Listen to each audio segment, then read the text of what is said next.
Good morning, everybody. Well, it is a particular pleasure for me this morning to invite our guest musician, Luke Wallace. Thank you, Luke. So, I found out about Luke because Marcia was chatting with Randy, and Randy said there's this amazing young performer, and he is so awesome, and he is singing music grown, sung, performed here in BC. He's from Vancouver. He has now been performing, writing, and is becoming a highly sought-after musician. He actually, in 2023, he was called to go to the United Nations and sing with the United Nations for a water conference. Yes, very impressive indeed. But I think even more impressive is just who he is and the lyrics that he writes, which are so incredibly pertinent and profound. One of the songs, as I was listening to Luke's work, you know, we're used to having songs which cry and weep about the state of our environment. And then I listened to one of Luke's songs called Our Time. And I just went, oh my God. Because instead of saying, this is terrible, there's nothing we can do, he was saying, yes, it's our time to step up. I'm so grateful for that vision, Luke. So we're going to start off with a song called More of a Feeling. You'll see your words up there. Luke might just go over the chorus. The choir is going to be down there. So we'll sing our hearts out. And you're also welcome to be here. Thank you. Thank you, Luke. Hey, good morning. Great, what a joy to drive down this road. It's like a little secluded down here. It's awesome. And do we got some strings there? Can you hear me out there? Awesome. Great. This is a song called More of a Feeling. And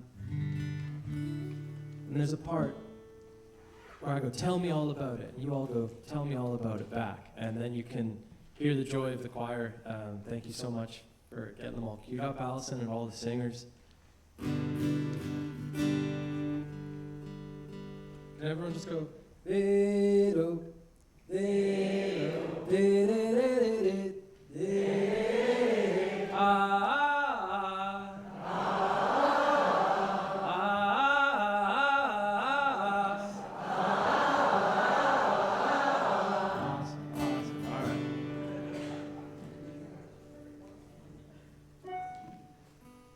Yeah, I'm hungry for something different, for something missing, something lost, something familiar.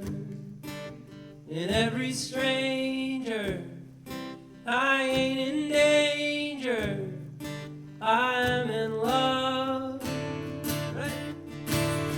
And I could tell you about it, but it's more of a feeling that I get when it's you I'm thinking of. And I could tell you about it, but it's more of a feeling. Don't you know that I'm talking about love? Yeah, I'm chasing something slower, a little lower on when I'm lost. I find my family in every stranger, and I ain't in danger, I am in love. Yeah. And I could tell you about it, but it's more of a feeling that I get when it's you I'm thinking of. And I could tell you about it, but it's more of a feeling. Don't you know that I'm talking about love? Ready after me. So tell me all about it. Tell me all about it. Tell me all about it. Tell me all about it. Tell me all about it. Tell me all about it. tell me all about it. You tell me all about it. Tell me all about it. Oh, I'm craving something closer, like crossing over, like walking home, something familiar in every stranger. I ain't in danger, I'm in love, yeah. And I could tell you about it, but it's more of a feeling that I get when it's you I'm thinking of. And I could tell you about it, but it's more of a feeling. Don't you know that I'm talking about love? Hey, so tell me all about it. Tell me all about it. Tell me all about it. Tell me all about it. Hey, tell me all about it. Tell me all about it. Tell me all about it. Tell me all about it. Hey, tell me all about it.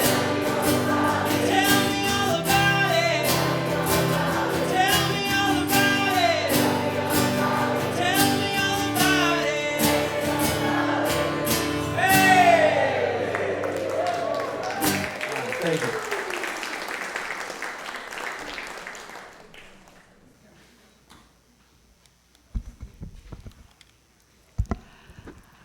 My heart is moved by all I cannot save. So much has been destroyed. I have to cast my lot with those who, age after age, perversely, with no extraordinary power, reconstitute the world. The poet Adrian Rich wrote these lines a few years after the very first Earth Day on April 22nd, 1970. And that passage found its way into our Unitarian sourcebook shortly thereafter. My name is Marcia Stephenson. I'm chair of our congregation's environmental action team and your service leader today, the bits and pieces in between.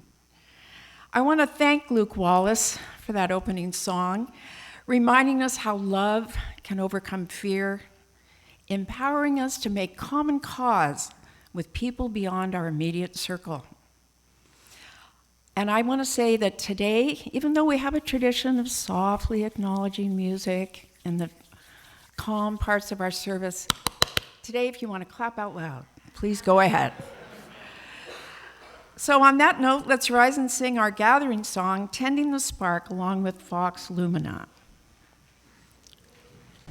It sits pretty low in your voice, so all you people who always tell me you can't sing high enough, this is your song.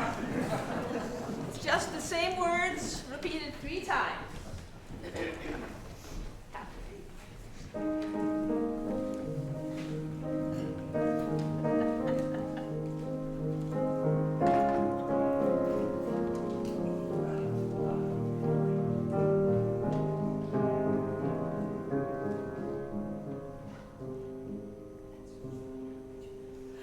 And we will care for each other as the world around us unravels, and we will tend to the spark of hope that lives within our grieving hearts, and we are here now in this present moment, lifting our voices and hearts.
thank you, Vox Lumina and Allison and Catherine, for supporting us and singing that. Good morning again, everyone, as we gather to celebrate healing of the earth, of joining with others to reconstitute the world. I'd like to extend a warm welcome if you're joining us for the first time here today. Our mission here at North Shore Unitarian is to empower people to live with greater depth, meaning, and purpose. We take turns as lay leaders exploring topics that deepen our compassion, pique our curiosity, and sustain our courage in these challenging times. We try to strike a balance between reason and belief, intellect and intuition. We welcome diversity. We don't have to think alike to love alike. And our focus is on this world, acting in service of the life we share right here and now. Our Sunday services vary from week to week, so we invite you to try us out a few more times to get a sense of what goes on here. But while the format may vary, we welcome all to our caring community, no matter who you love, no matter where you find inspiration, and no matter what stage of life you are in. I'd like to invite Allison up to help me light the chalice. Please join in the congregational response with the words that you'll see on the screen. We kindle this flame as a symbol of our gathering. May the light of understanding illuminate our darkness. May the warmth of sharing bring us peace. Any issues which may be lying heavy on your heart this morning, know that you don't have to carry them alone. And on the other side, this candle represents anything positive and hopeful. Anything from the congregation this morning? I'd like to acknowledge, oh yes? Cherry blossoms are awesome. Everyone's celebrating. The cherry blossoms are awesome. And as I returned back to Vancouver after being away, I was so struck by how much had changed in 10 days. Thank you. I'd like to acknowledge the flowers on the chancel this morning are from the memorial service for Sonia Macro, a beloved long-term member of our congregation who had reached the century mark, and her service was yesterday.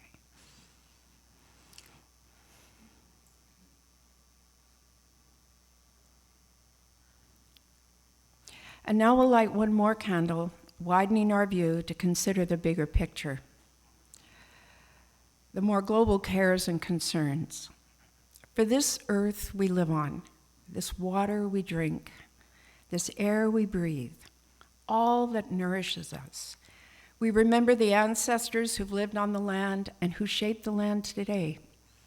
We acknowledge that we meet on the traditional, ancestral, and unceded territories of the Squamish, Tsleil-Waututh, and Musqueam nations, who revere the unity of creation and the cycles that sustain it. We look forward to further reconciliation with them.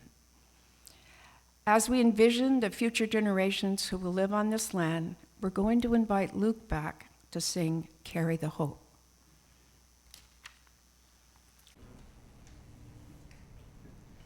I will carry the hope, even when the hope is gone. Oh, I'm weary and broke.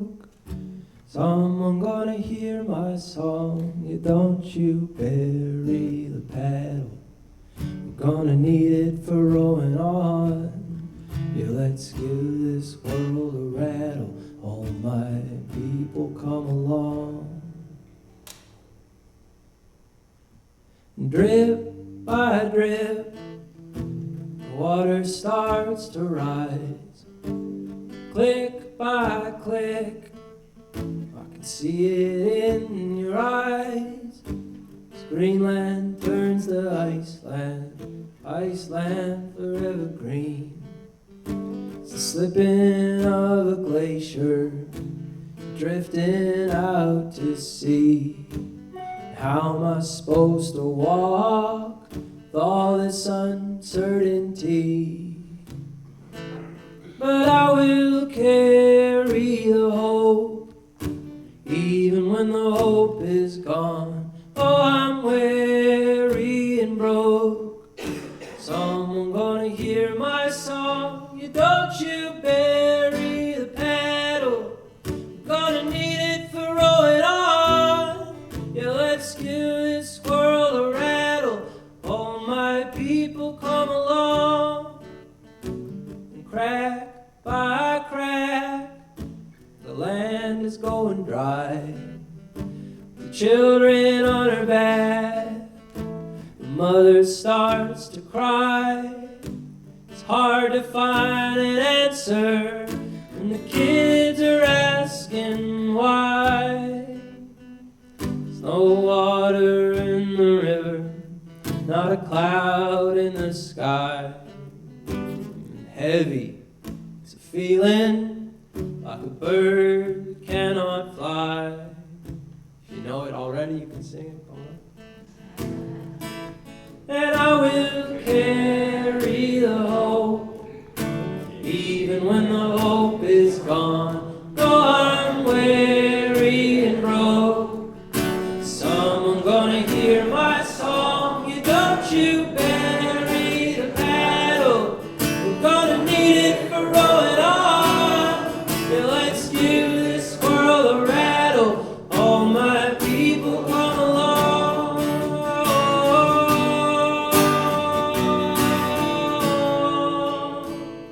You come along.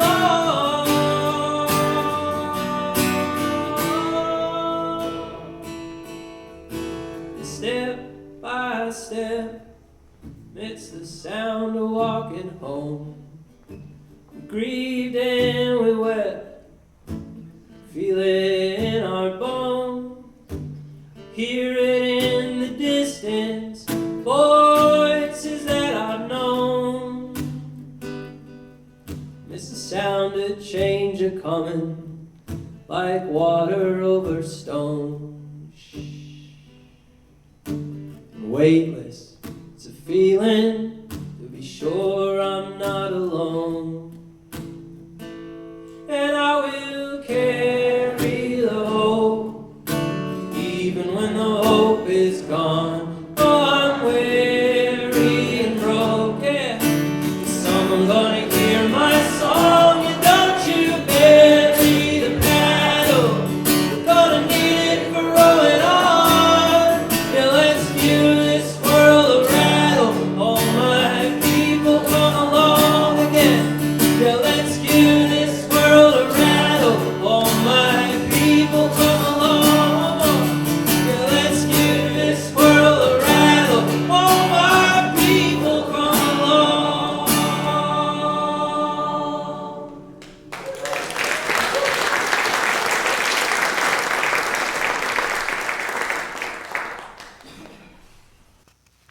Thank you so much, Luke.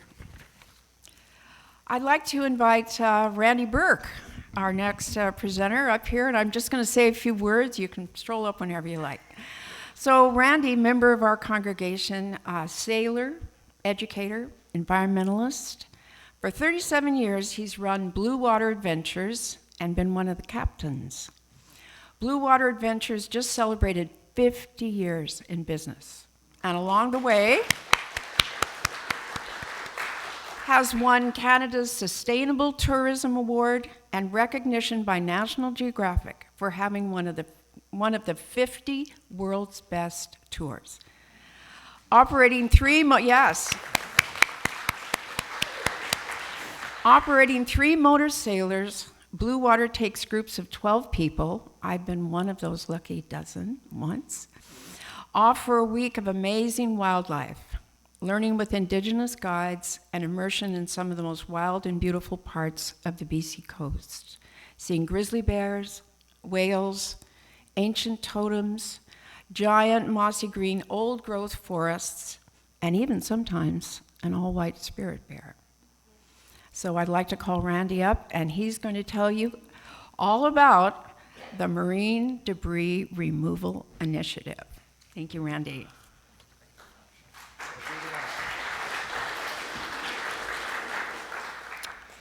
Okay, let's see. Make sure you can hear me. How's this? All right. So first of all, Thank you, Marcia. That was really kind of you to ask me to come up and talk about my experiences cleaning up our coast. So, I want to talk to you about two things. First of all, the plastic problem and our marine debris removal initiatives or expeditions. So, first of all, this is what Bluewater usually does. We sail around the coast. We experience Indigenous history and culture directly with First Nations. And we show some people some spectacular wildlife like this grizzly bear. We love to get off the boat and explore ashore, and finding a fishing float can be a big discovery. We're always happy to bring it back and do a bit of cleanup. And this is now turned into regular efforts on all of our trips in Haida Gwaii. A chance for our guests to give back, and in just 1 hour, we can do and find this. So on some of the most remote beaches on the BC coast. So let's talk about the plastic problem. And first thing is, starting with ghost fishing gear. Stuff that's abandoned or lost, and it continues to catch fish. Marine mammals, like this sea lion, become entangled in nets. And increasingly on our coast, we're finding reports of entangled whales. A recent study suggests that 40% of the humpback whales on this coast show signs of having been entangled at one time or another. 40%. So, where's all this plastic coming from? A lot of countries in the world just don't have the space, the money, or the technology to recycle or store their garbage. And in the last 30 years, the glass or cardboard containers has all now turned into plastic. So an enormous amount of the plastic flows down major rivers and into the ocean. And thanks to ocean currents and wind, here's the North Pacific and the way the currents move around the ocean, a bottle thrown in the ocean in Indonesia could eventually make its way over to our shore.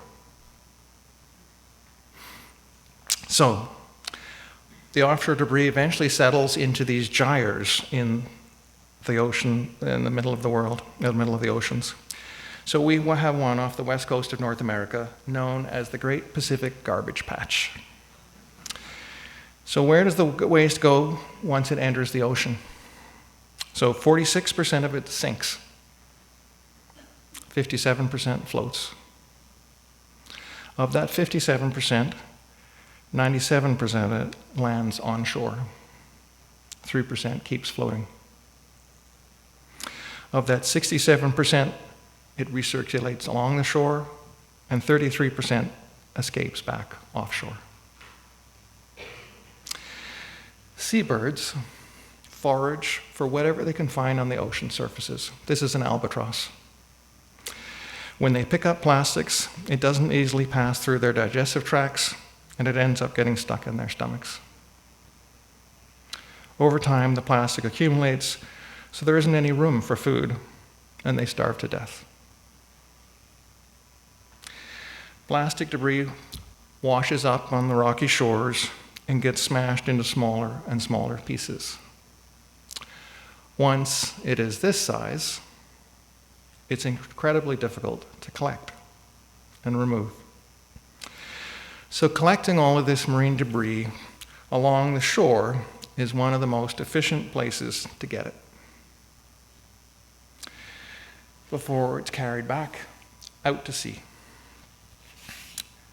So NOAA in the United States put out this chart of marine debris and their decomposition rates. So first of all, let's be clear, decomposition isn't really the right word, it's degradation. Or inorganic molecules that plastics are made of do not biodegrade. They just break down into smaller and smaller pieces. Have a look at the plastic bottles here. 450 years to biodegrade. 6-ring plastic beer can holder, 400 years. Styrofoam cup, 50 years. This cigarette butt will break down in 5 to 10 years into 15,000 individual microfiber strands.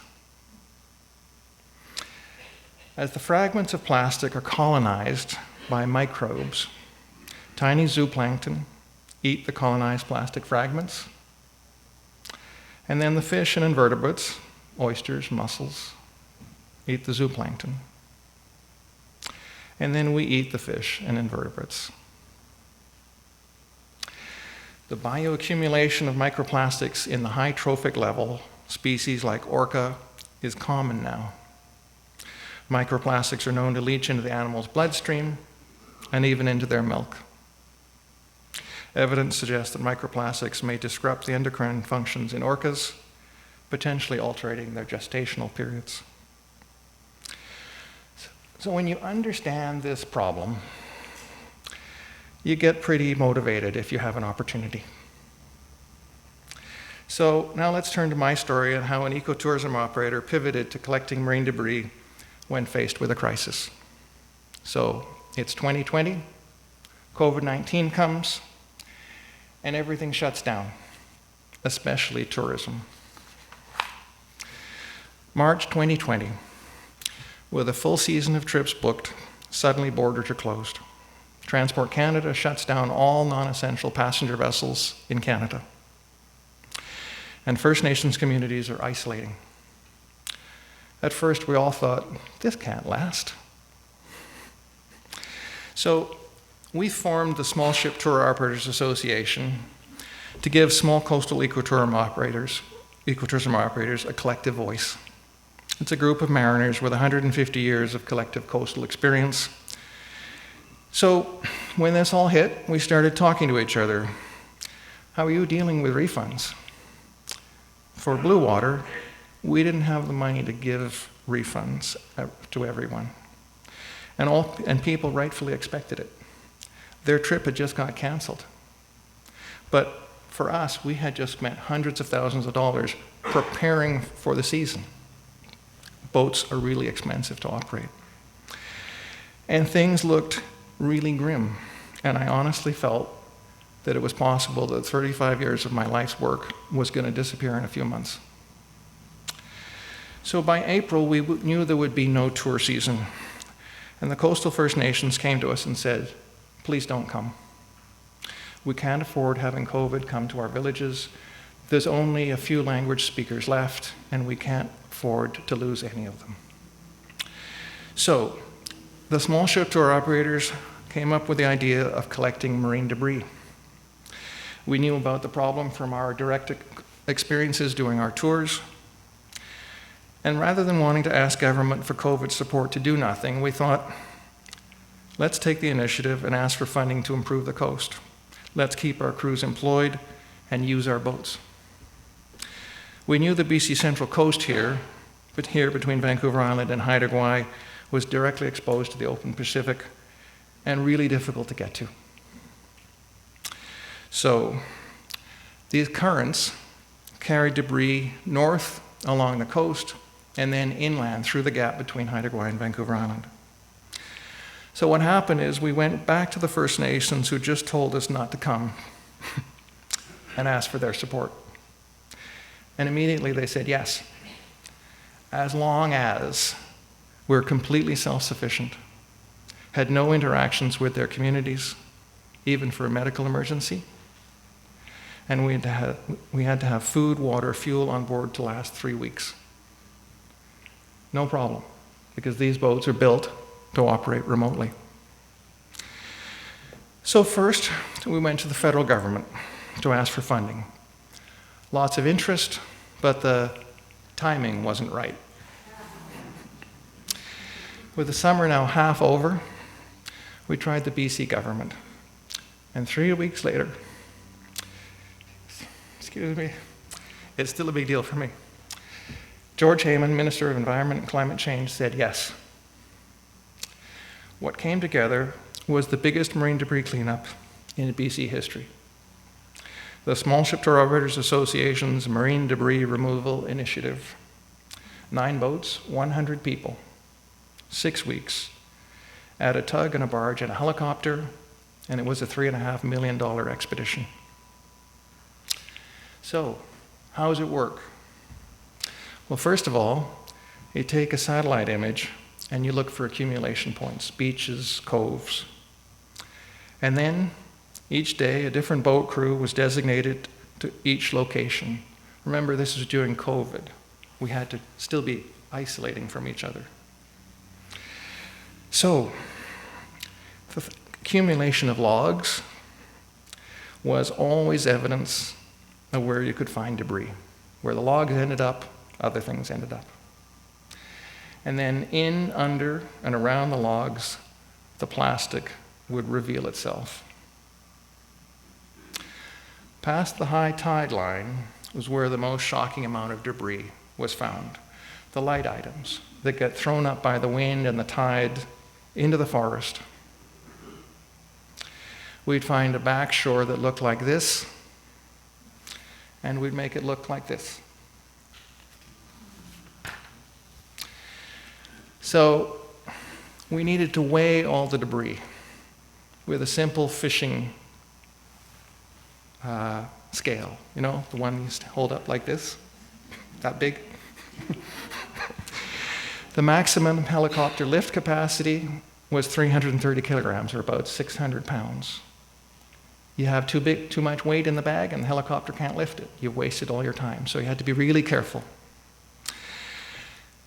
And so all the nets and ropes certainly did not come across the ocean. These are local things. Fishing industry, tugboat industry, big ships. And what we found was a knife was the best tool that you could find, because you had to, in many cases, these big long pieces of rope had to be cut into pieces just to extricate them or to weigh them and put them in those bags. Notice this knife on the right. The serrated edge is totally gone. So, next was deciding on a good location, because where a helicopter could pick it up, it had to be high enough up from the tide line that things wouldn't get carried back out to sea on the next high tide, but it also had to be far enough away from the trees that a helicopter could come in and safely pick it up. So then, away it goes. Out to the barge that is anchored among the fleet. So this was all the debris from the second 3-week expedition in 2020. This all went to Port Hardy and into the landfill, because in 2020 there was no ability to recycle marine debris. Over the span of 2 3-week expeditions, there were 401 heli lift sites and 681 of those giant lift bags collected. So in 2020, here's a person on the barge, just to give you scale. If you can actually see that in the bottom right. So our expectations that we sold to government was 500 kilometers of shoreline. And we thought we could probably get 25,000 kilograms, or 25 metric tons. In reality, we actually covered 540 kilometers, and we collected 127 tons of debris. So, and we really had no clue what we were going to find. We were a bunch of ecotourism operators. We didn't know how to, we knew how to pick it up, but it was a lot of learning along the way. So that first expedition, there were 50 media articles published. The government was super happy, and they created a Clean Coast, Clean Waters Fund. And in the spring of 2021, we were still shut down, and we were funded for a second $3.5 million expedition. We thought that we'd be able to cover the same size as we did the fall before. But once we got out there in May, we found there was so much debris that we only collected half the amount of area we thought we would be able to do. So at the end of 2021, the big thing that happened is that Ocean Legacy Foundation created Canada's first ocean plastics depot. So let's compare 2020 and June 2021. So first of all, 2020, that's the barge. 2021, bigger barge. 2020, it all went to the landfill, and in 2021, we were able to recycle. And we ended up able to do 60% recycling. But what did this actually mean? First of all, let me say that at the height of the expedition, each 8-person boat crew, that's about what the average was on each boat, was collecting 1 ton a day. To bring this to a very personal level, that means 275 pounds per person per day. And if you make it even more personal, think about a lot of it being lightweight material. To get to 275 pounds was a lot. So, but now, all the debris had to be separated. And it started here on the beach, so you had to have it to start dividing it into different categories. Hard plastic, polystyrene, or better known as styrofoam, single-use water bottles, and rope. And it continued out on the barge. So here's the breakdown by weight. Rope, what had to end up going to the landfill, part of it was because it was just too soiled or contaminated to be recycled. But if you broke it down by volume, enormous amounts were styrofoam and single-use water bottles. Made up 50% of what we collected by volume. So to sum it up, in 2020 we collected 127 tons. In 2021, 210 tons in the same amount of time. And now sorting it. And in 2024, we were able to go back last summer for a much smaller three-boat expedition for just 3 weeks, and we collected another 32 tons. Overall, 370 tons. So, what made this such a big success? Number one, passion. Incredible hard work. And some entrepreneurial initiative. Government wouldn't have done this alone. And it needed some risk-taking. When we started out, 5 ecotourism operators made a decision to head out to catch the good weather, and we didn't even have a signed contract yet. We said, we gotta go. The boats were ready to go, and we didn't wait for the paperwork, and it all worked out. Doug Nezlos from the Kitasoo First Nation said, "For the first time in my lifetime, the beaches of some of our most sacred sites are free of plastic. Garbage and fishing gear, thanks to this initiative. Our lands and waters are lighter now. That the benefits will flow beyond our community and guests to the wildlife who depend on the health of our shoreline." So, I'd now like to go to a 4-minute video clip which just covers the back of the expedition, so from 2021 into last summer's expedition. So.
Thanks very much.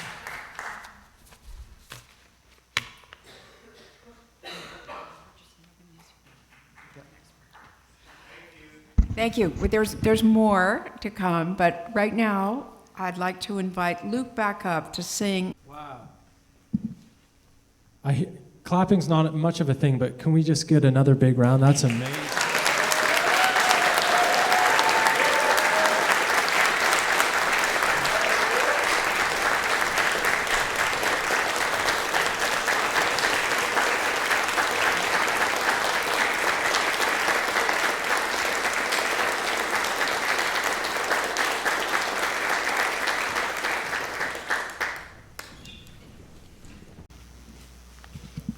I speak for all of us, I think, and I feel so blessed to have heard your story today. That's like what a thing to shift our energy and gauge of the world to hear that and to see all the people you worked with.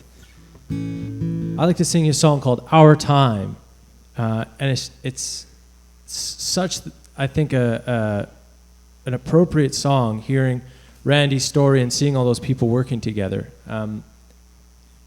I travel a lot, all the time actually. I'm never really in the same place. And I go around and I meet with people like you, and I speak in schools and at conferences, and I play at rallies, and I work with people of all ages. And it's such a juxtaposition to what you would get if you just watched the news and took the world at face value from there.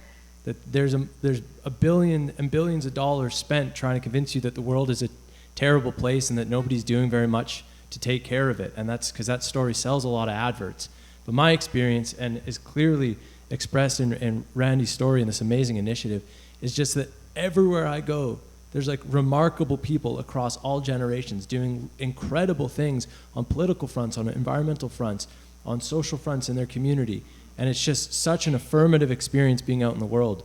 And at the core of all of those people, all of these efforts that we just heard about, and everyone that I meet, is the beautiful shift in energy that you started with, which was, we have to do something, and we can do something, and we're not just going to sit there and hope that somebody else takes care of this for us. And this wild political moment that we're in is I think the realization for all of us, I hope, that nobody's coming to save us, but that we're fully capable of doing this ourselves within our communities and within the institutions that we have and new institutions that we're going to build. And so this chorus that I hope you'll sing with me, these are the people and this is the place. You know, we externalize so much of this, and I'm so inspired by your story because you didn't do that. You just said, we're the people for this job, and you went and did it, and look at what happened. And Randy and his crew are inspiring and beautiful and loving, but they're not specifically exceptional. And I mean that as a compliment, that the world is full of people. You are all those people as well. Your community is those people that can do these sorts of things, and it's just evidenced by a group of people deciding that they will be those people now. And heck yeah to that.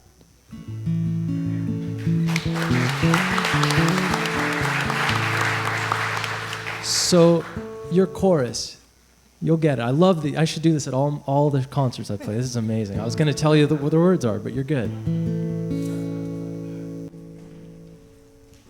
I'm in love with the human race, 'cause I've seen your heart and I know your face. Oh, I'd like to think I arrived right on time. And I watch the hatred spreading like fire. Guess I'll be the reason that hope grows higher. Oh, I'd like to think I arrived right on time. Yeah, these are the people, and this is the place. Bring all of your troubles and all your mistakes. Yes, is the moment if you needed a sign. Say love is the answer, it's the feeling I'm after. This is our time.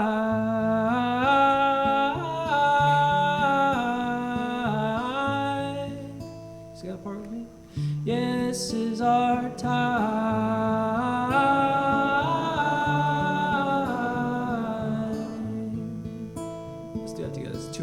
This is our time.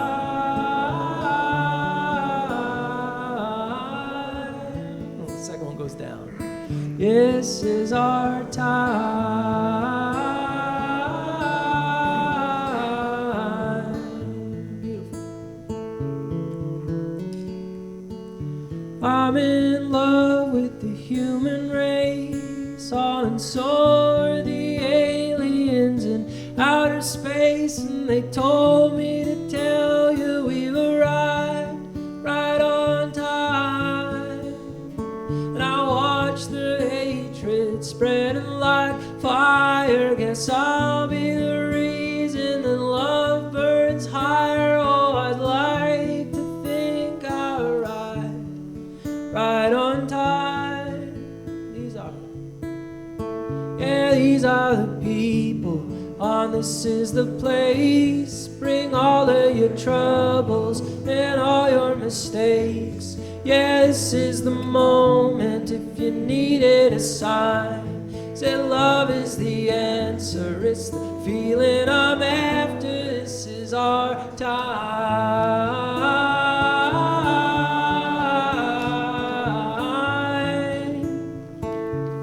This is our time.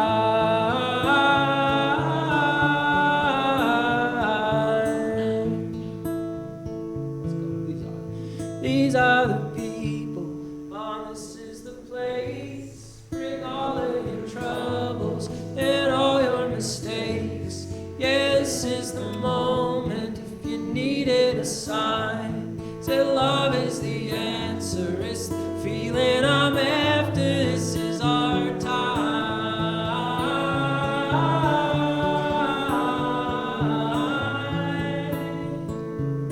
This is our time.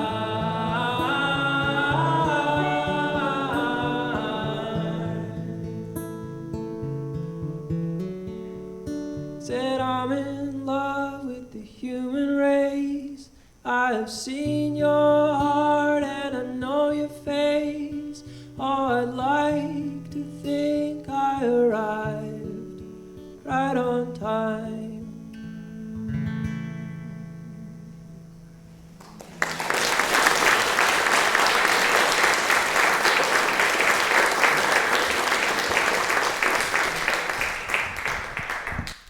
Okay, thank you, Luke. So Randy, if you want to join me at the microphone here, and if we can meet in the middle, considering our height. Okay. So I just want to ask, what was your personal experience, Randy? Oh, thank you. Okay.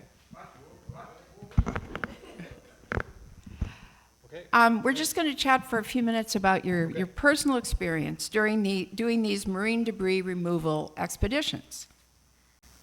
Okay. Is this on? Okay. Thank you. Good. Okay, we're getting it. This was the hardest physical labor that I've ever had in my whole life. And it was, I'd say, a combination of incredible high to be actually feeling like you're doing something and you're making the world a better place, and at other times incredibly depressing, just to come across some of these places and just go and say, oh my God. And especially coming back last summer to some of the places we'd already cleaned up before, and to realize, like, this isn't a 50-year cleanup we're doing. This stuff is coming all the time. And one of my experiences as when we're running our tours is I'm constantly looking out at binoculars and looking for whales, and something catches your eye, and you go, oh, what is that in the waves over there? And it's a plastic water bottle. It's a fishing float. And, it's just coming in all the time. And most of us just don't even know it. So, yeah. Okay. And what about why isn't the plastic problem getting enough attention, do you think? Well, I mean, number one, it's out of sight, out of mind. We live here in the Salish Sea, And we're protected by Vancouver Island. So we don't have the open exposure to the Pacific, for example, if you go out to Tofino, that you would see on some of the beaches there. And then we're talking about, for the most part, microplastics. We're talking about, little tiny, almost impossible to see. That's where the bulk of this plastic is now. And so it's not, unless you go to some of these accumulation points in some of the places where people just aren't cleaning up, you just don't see it in that sense. And so, it's also, it's a contradiction. BC sells ourselves as supernatural BC. This is one of the most wild and remote coasts in the world. And we also just don't like to think of it as plastic filled. Yeah. Like, we all, but you've probably had that experience of walking along a beach and coming across a piece of plastic that's washed up with the tide. And now you get a sense of the bigger sense of it, of Right. how big it is. So do you have maybe you could tell us a little bit about whether the marine debris programs like this will be continued? Yeah, I mean, we certainly would love to do it again. These expeditions have been fueled by young people. Like, this is the 20, 30-year-old people who have been the heart of the back-breaking labor. If you think about collecting 90,000 water bottles, that's 90,000 times somebody has to lean over. This is, Yeah. basic labor. But, they have said, if we get the chance to do it again, they're coming. I'll stop whatever I'm doing. Wow. But we've had various talks with the BC government this spring. Met the new Minister of Environment, who's Haida. And they're not funding it anymore. Mm-hmm. And, I understand, we're in a tariff war, and right now the economy is getting priority over the environment. That's how the world seems to be seeing things. And BC government also is feeling like things are really tight, and they've said, no, we can't do it. So.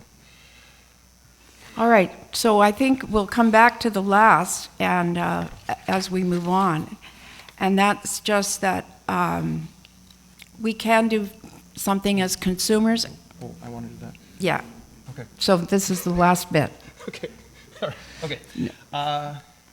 So I just want to put some numbers to global plastic problem. We've got 400 million tons being produced each year of plastic. 36% of that is going into single use and packaging. 36% of 400 million tons. 9% is being recycled. They're estimating 13 million tons is going into the ocean every year.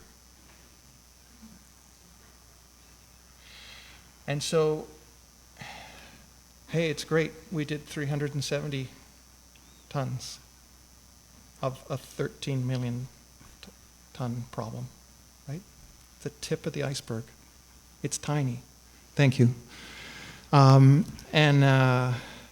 I guess I just want to say finally that, we as consumers have choices.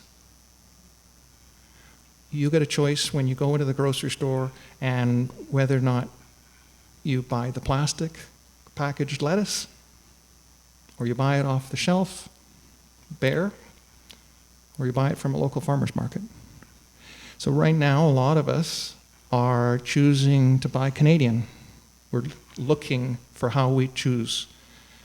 And we have that same choice in how we buy our packaged goods. So we each have a much bigger voice than we think we do. And that's where it starts. So. Thank you.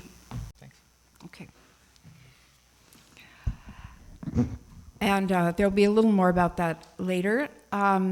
Each month, as I turn now to talking about some of our response, each month we select a charity to receive 100% of our open collection in our offertory, unless designated otherwise.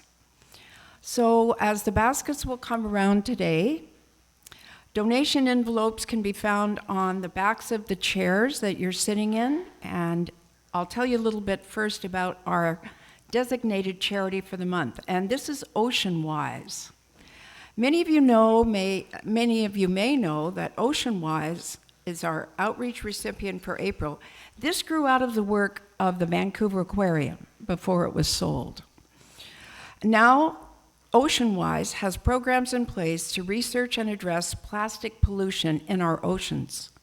In fact, I found some of the statistics from my own background reading on the materials that they prepare for schools to use. They're right on their website, free of charge for schools to use, as well as other measures to improve marine habitats and protect sea life.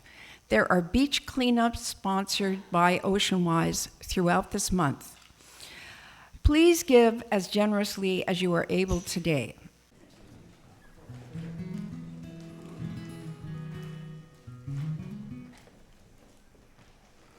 Okay, so in case you needed more inspiration on the song, this song is currently being sung by like 30 schools all over Canada. Of very many I visit, and it's Beatlemania when we sing this song. So we're gonna try to match that energy now, all right? Yep. Yes. Thanks, Barry.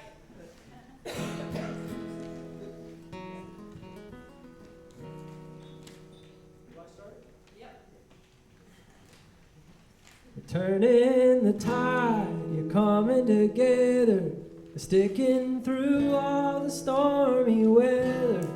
The plan is in motion, we move like the ocean, let the waves take us somewhere better. I'm done running, yeah, I'm done hiding. Oh, I'm here with something to say. We're turning the tide to a new day. So grab us some kayaks and paddle around from the north down all through the sound with the wind as a sail. Dance with the whales until we're Salt Spring Island bound. And here comes a singer singing his song till the whole coast is singing along. It's like turning the tide, hey? Turning the tide, coming together, sticking through all the stormy weather. Planets in motion, move like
together, sticking through all the stormy weather. The plan is in motion, we move like the ocean, let the waves take us somewhere better. I'm done running, I'm done hiding, all I'm here is something to say. We're turning the tide to a new day.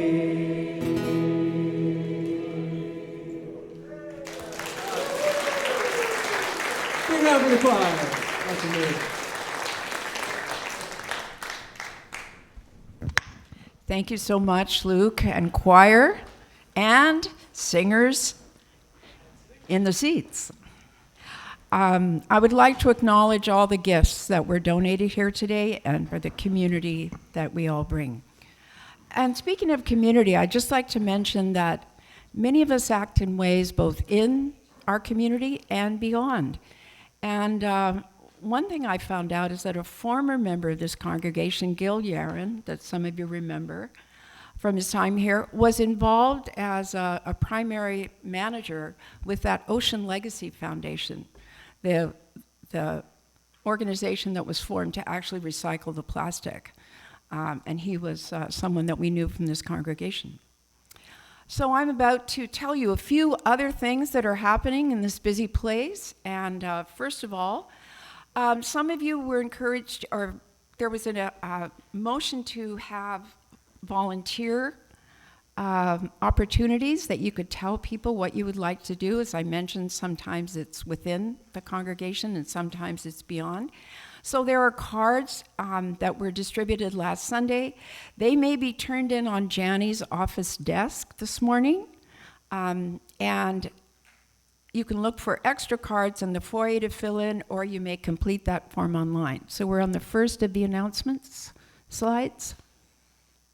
And then after the service today, please join us upstairs. You can stay here for tea, coffee, and snacks. And guests are most welcome to ask us any questions. Next Sunday, the service will be Zen and the Art of Archery. And I see Bruce here in the back row. And this is a service about letting go, literally and figuratively, featuring inside intel from BC's number 2 junior archer, Lila Gerson. Also, I'd like to lift up another upcoming event that will require some advance registration. This is a picture of Guy Felicella, who will be here on Friday, April 25th at 7:30. Guy fell into addiction at a young age and spent 30 years in the cycle of gangs, addiction, treatment, and jail, many of those years in the downtown east side. Miraculously, with the help of others, Guy has over a decade of recovery and sobriety now behind him, and he, in his current advocacy for the importance of harm reduction, he will be bringing us his message about the importance of this and education around it. Tickets to the event are $15, and because we're expecting a big turnout, pre-registration is required. You can scan the code you see on the screen, or get the registration link in the e-bulletin, which you can always volunteer to have sent to you by contacting the office. Also in the upcoming events on our church website. Next, on the following day, April 26th, be sure to get your tickets for a 2 p.m. Fun Fest event, Singing and Sundays, which is a choral concert with Catherine Nicholson's Harmony Mountain Singers. Okay, that one may be not there, but that's all right. And ice cream is on the menu. All right, so now, Allison, in the interest of time, good? Oh, okay, and that's at the back. Yeah. Yes, this was impromptu. Thank you, Marcia, for making space. So, if you would like to take just a little piece of our most amazing guest musician Luke back home, put it on, inspire yourself, go out there and make a difference. He has CDs in the back, which he did quite recently, Dandelion Resistance, donations $5 to anything. We can keep this guy going. Thank you. Thanks, Marcia. How about one verse, yeah. Okay, so we have conferred, and we are going to be able to sing one verse of Blue Boat Home, and then move on.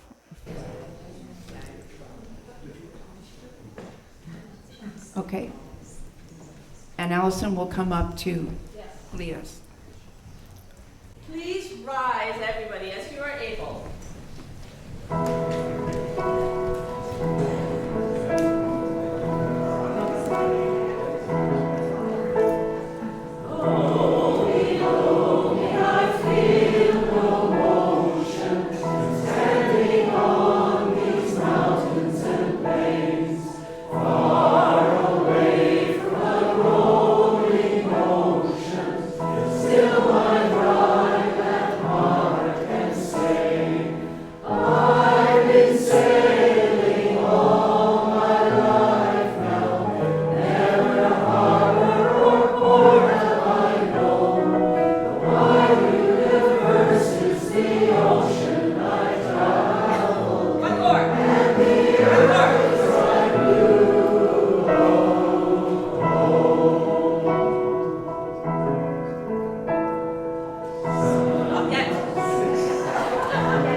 Thank you.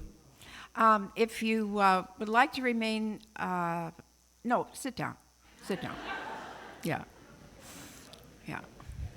I want to thank everyone who gathered here today, and especially our guest presenters, Randy Burke and Luke Wallace.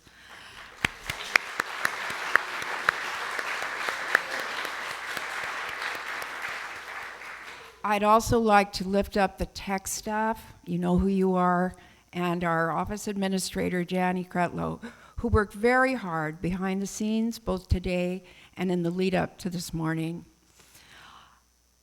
This service is just one of many projects our environmental action team coordinates, including our resiliency garden project that saw volunteers turn out to shovel soil along with members of the building and grounds team in the rain on March 29th when I wasn't here. Some of us in this group meet monthly on Zoom with other Metro Unitarians in a climate sharing circle on the second Saturday. If you'd like to receive email updates from me about the goings-on of the Environmental Action Team, that includes alerts to participating in community actions, of which there will be many this April. You can speak to me after the service, or you can always contact the office, and Janie will put you on the list. Now I'm going to ask Allison to come up and extinguish the chalice as you can respond with the words on the screen. We extinguish this flame, but carry with us the light of vision and the warmth of hope. The world calls to us to live with depth, meaning, and purpose. We go forth with courage and love. And please rise and join me in singing our closing song, Circle Round for Freedom.